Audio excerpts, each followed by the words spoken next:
man Ousmane Sonko bi ma nee ko jàkk rek bi ma jàkkaarloo moom jàkk ba téye loxo bi maanaam dafa mel ni sama biir yaram bi dafa am luñ ci dugal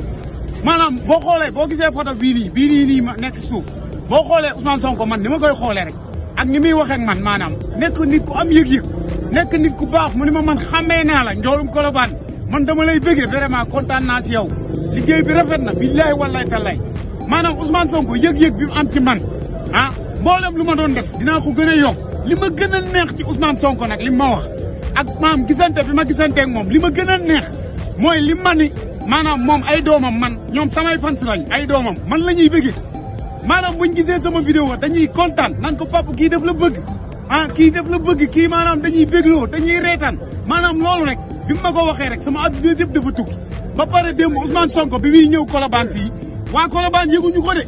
waa Colobane yëguñu ni woon Ousmane Sonko day ñëw Colobane mbooloo mu bari moomu ngeen di gis maanaam tuuti la rek tuuti parce que waa Colobane yëpp buñ ko yëgoon maanaam Colobane kenn du fi xaj parce que man benn waay moo ma woo Touba di ma Ousmane Sonko Colobane